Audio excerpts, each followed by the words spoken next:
Hello there, patrons. Thank you so much for being patrons. And as my way of saying thank you, I have made this bonus tutorial for you.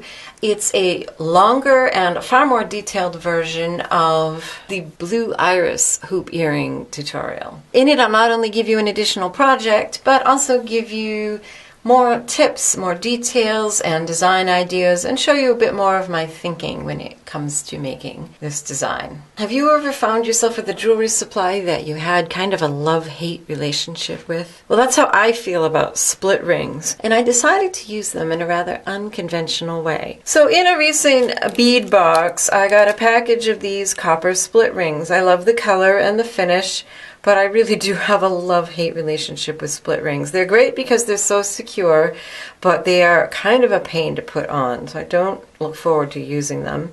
So I found a use for them as accents in these earrings, which I think is kind of fun and cool. For my dangles, I am wrapping 15.5 by 5mm glass dagger beads. This is the color Iris Blue. I thought it really looked nice with the copper. And I'm going to show you how to make this hoop. You'll want some fairly heavy gauge wire. Now, my first thought was to just put the daggers right on the 20 gauge wire, which will fit through the holes. But the problem is making a hoop out of this, it's really just too floppy. It's not very stable, and your hoops are just going to get bent out of shape very easily. I was trying to avoid having to wire wrap 10 of these, but in the end I'm happier with the look. And this is always a good idea when you want to test out something. It's just string it right on. It's right here on the spool. I just strung these on. I was trying some crystal briolets to see if those would work, and they would. And if you're interested in the supplies I'm using in these, you can click the link in the upper right, or at the end of the video it's in the lower left, and also in the description box. And that will bring you to my blog post, where I will always have a list of supplies and links to products. So I'm going to use 16 gauge wire. Even though this is soft, it's quite heavy, and this will make it so that our hoops will stay nice and secure and not bend out of shape very easily. And for shaping, you can really use anything round, something that's around 1 inch in diameter. I just happen to have my ring mandrel, and I'm going to wrap it around one of the bigger ring sizes. I'm going to wrap it 3 times. We need the extra because we're making loops. It always surprises me how much more wire than you might think a loop will use up, especially in this heavier gauge wire. Okay, 3 times. So those are around 1 inch, around. I wouldn't stress over the exact diameter. Just make them both about the same size. The way I cut this in half, or roughly in half, is I'll look at it on one side where the 2 wires are near each other, and then I'm going to flip it over and cut right in the middle of that middle piece. And because I'm cutting heavy gauge wire, notice I made sure to cut further down on my pliers and not try to cut this apart at the tips. If you need to, you may need to cut that wire end to be flush, because one end may have a point from being cut with the flush cutters. One side will be flat, like this, flush, and one side will have a point. So you always want to cut that point off. And it's especially apparent if you didn't do it on heavier gauge wire. Again, notice I'm going to not cut down here. That's not good for my pliers with this heavy wire. But cut there. And then grab it with round nose pliers. And it doesn't really matter which way you make the loop. I'm making about probably around the 4mm mark on my pliers. Not that there's a mark, but what I'm going to do now is take this loop, and I want it centered over the wire, which it pretty much is, And then I'm going to bend it so it faces in this direction. Now don't get all excited like I sometimes do and make your other loop now, because then you're not going to be able to put your beads on your ring. And now it's time, speaking of beads, now it's time to wire wrap our dagger beads. Speaking of beads, now it's time to wire wrap our dagger beads. And for that I have some 24 gauge wire. Now if you are wrapping something that you haven't wrapped before and you're not sure of the length, then what a good way to figure that out is to cut your first piece a little longer than you think you'll need. So I'm going to cut this, I'll cut it 12 inches. I'm pretty sure I won't need that much. But then I can measure the leftover piece, and then I will know how much I need to cut for all subsequent pieces. So feed that wire through your dagger bead and have about 1.5 inches sticking out the end, one end. Bend both wires up and bend them into a triangle above the dagger. Once you have them crisscrossing right above the bead, go ahead and grab each of those wires with chain nose pliers and bend them so they're going straight up. Then grab those with your chain nose pliers right below where they meet and make a 90-degree bend, treating both wires as one right now. Tuck in your round nose pliers. Again, just make a note of where on the pliers you're positioning them so you can make all of your loops the same size. Wrap both those wires around the pliers. Reposition the pliers so you can finish that loop. Then at this point, grab that shorter wire and just go ahead and wrap it. And there always seems to be that little end there. You can trim that off or use your chain nose pliers to tuck it in, whichever is easier. Be careful using the chain nose pliers around this glass bead, because it's very easy to grab it the wrong way and crush your bead. And it's a pretty thin point up here. They are fairly fragile. Then I like to hold that loop with my round nose pliers again and position it this way so that the bead and the wire are facing my dominant hand. And now I'm just going to wrap. I'm going to first go down over that hole and then try to make a nice kind of even tapered wrap. And to finish, I like to make sure and bring the wire up towards the loop. It's usually easier to find a place to tuck it in up there.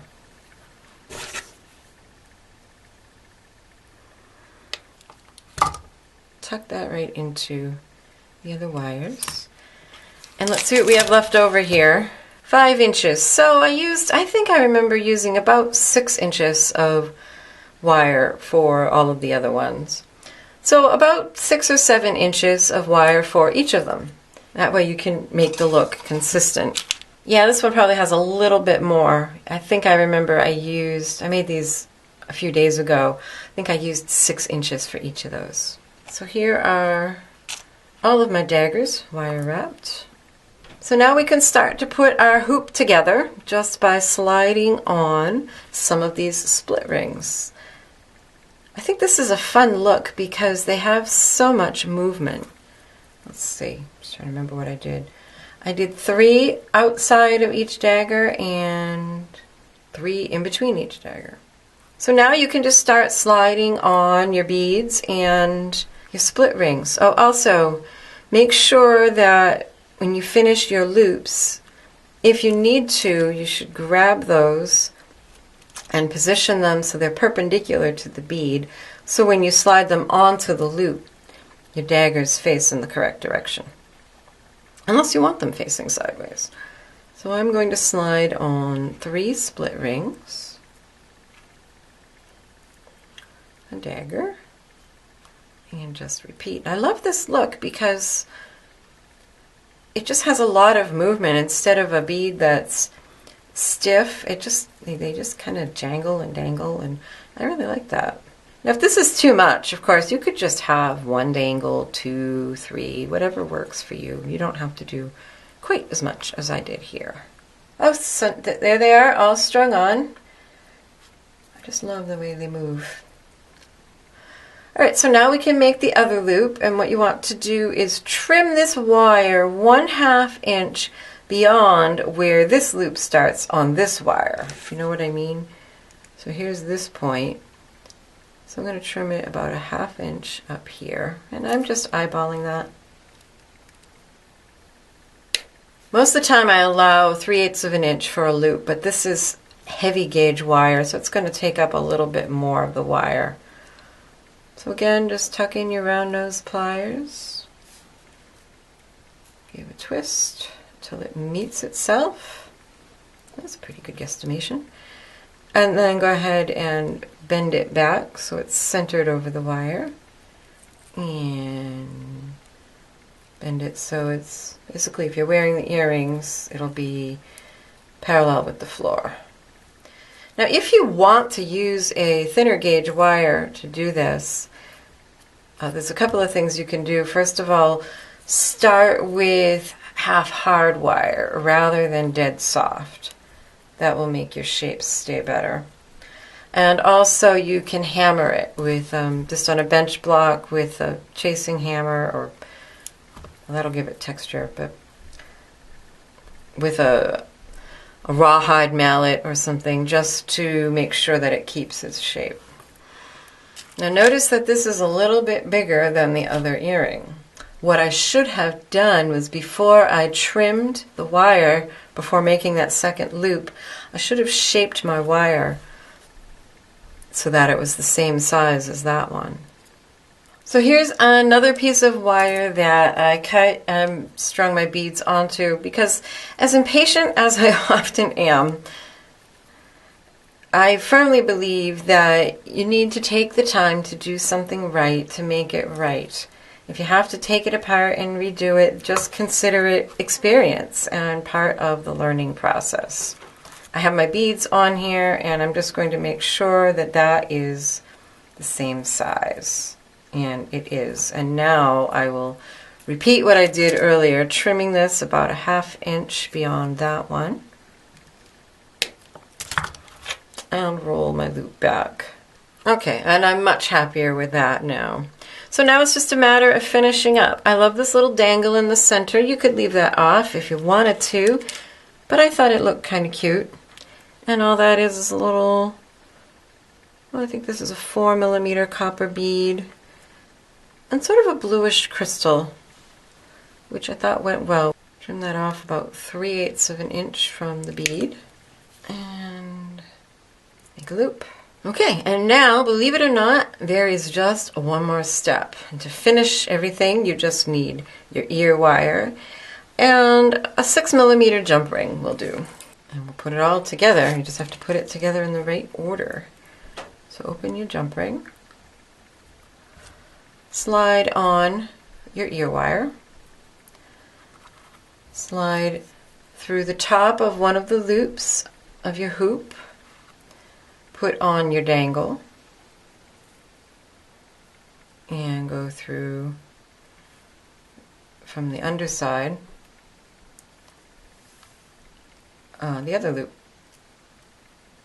and then fiddle with the positioning so that you can grab probably just the very tip of that jump ring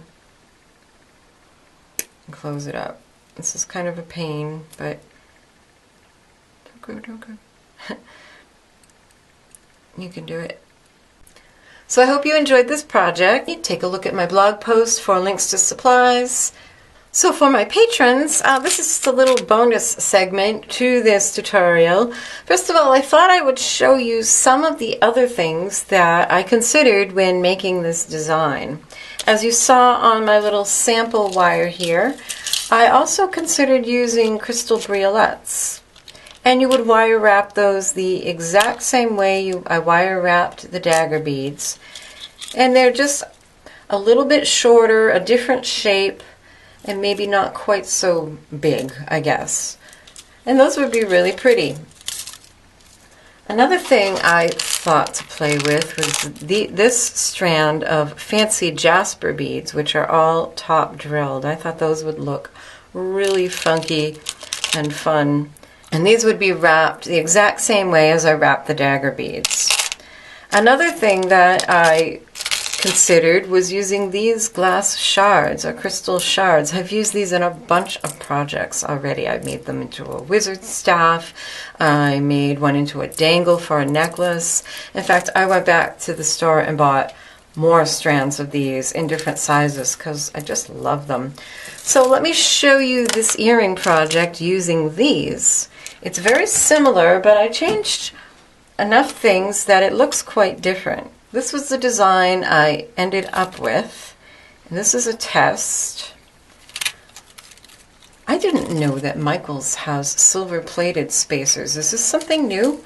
Because I don't remember ever noticing that before. So I was happy because all of my components here are sterling silver or silver-filled. So I was really happy to find the silver-plated beads. One thing I did different here was I used 20 gauge sterling silver-filled half hard wire. I mentioned that in the video, and it's so much springier, and I really am not worried about these losing their shape, which if I used dead soft wire it would be tough. You could hammer it. In fact, you could hammer it with a chasing hammer because we're using beads with larger holes and making wire wraps so we don't have to worry about the size of the holes in the crystals. You could hammer it flat and get a cool texture. But I decided that these are going to be hoop earrings rather than having the two loops with the ear wire. These are going to be hoops, which actually is just a little bit less work for you. And as you can see, I tested out some other beads. I decided to go with the slightly smaller ones. And I figured out an interesting way of wire wrapping these crystal points. I didn't want to completely cover the tops. Sometimes the tops have interesting shapes, they're kind of jagged, and I didn't want to get rid of those and hide them under wire wrapping. So I figured out a way, to wrap them that I just love the look of. And let me show you that. No, half hard silver filled 20 gauge wire for the hoops, done the exact same way I showed you. These I made a little bit smaller, made them so that they're about 3/4 of an inch in diameter.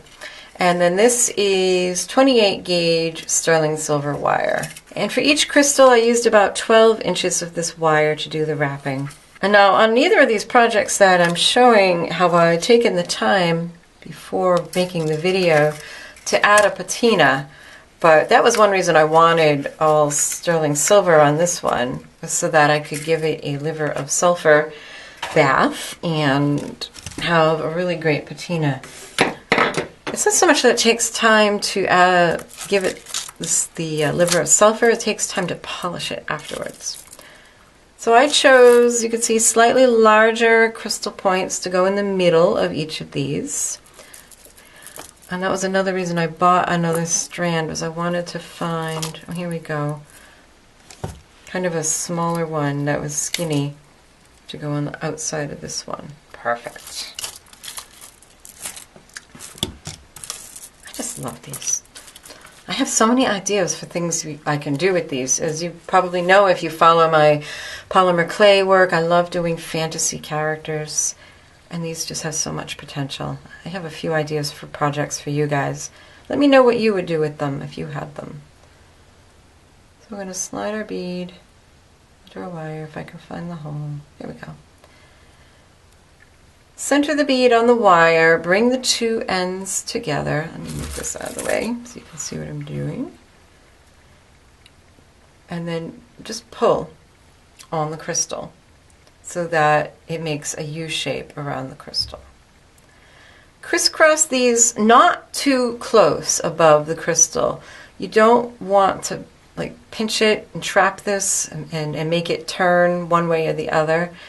So maybe a good eighth, like 4 or 5 millimeters, eighth of an inch above it, crisscross them.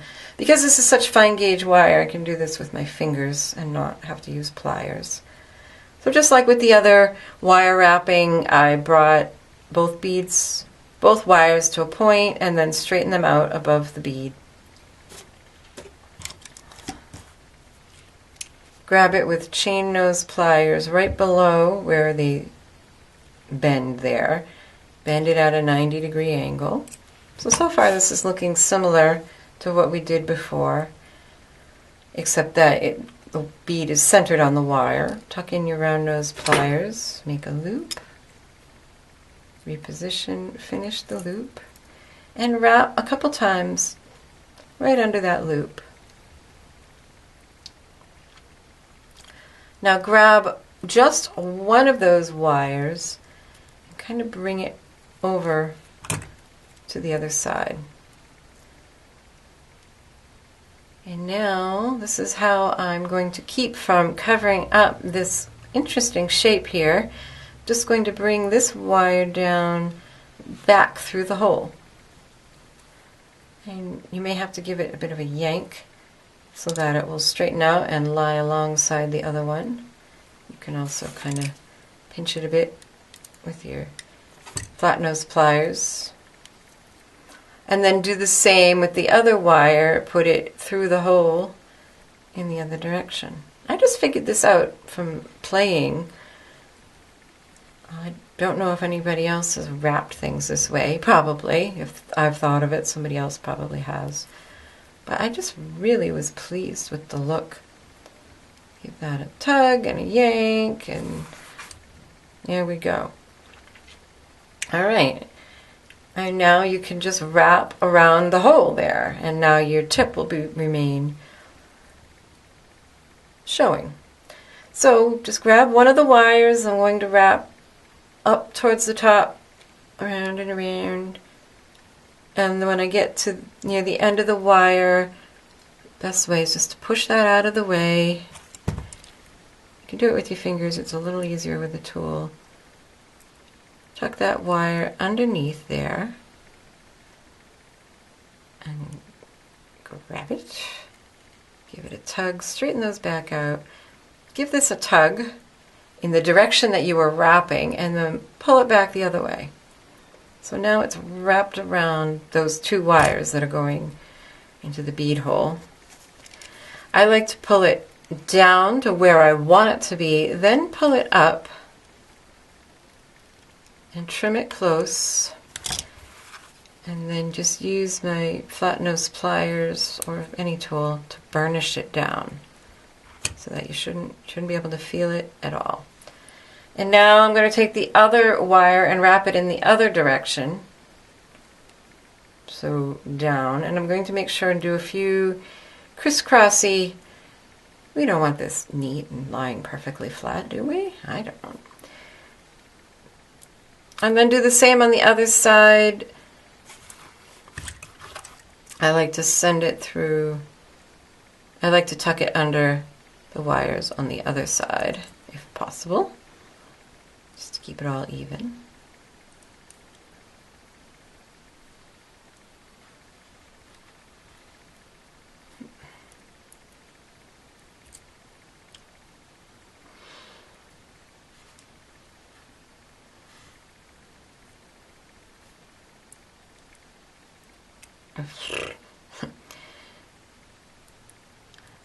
I think I really need to invest in a magnifying light for my basement recording studio, because sometimes the fumbling that I do down here is simply because I cannot see.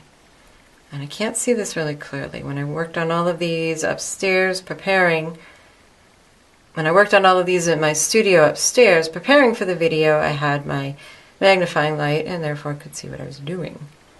So that may be next on my list. I'll have a link to that in at my blog post, because it's just such a fantastic tool. I use it for so many things. I couldn't do a lot of the work I do without it. Alright, so I finally got that through. Once again, just pull it so it's snug, and then pull it back in the opposite direction as you were wrapping. Trim it, and burnish that end down, making sure it's tucked in. And now we'll just finish these earrings. I'm not using those spacers. I'm going to use the smaller ones. One reason I chose these spacers was that I didn't have any silver-plated jump rings or split rings. And what's fun about something like that is that limitations in the materials often inspire a change in design and often an improvement or just a variation anyways.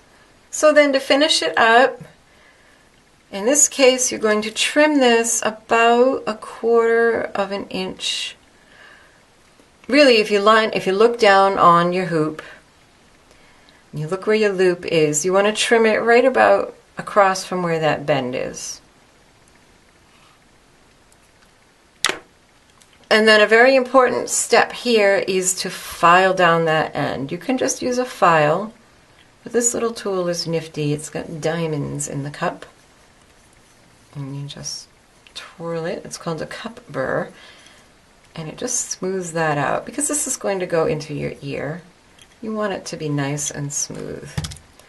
And then I'm going to give that just a little bend up so that once you put it in your ear, you can do that.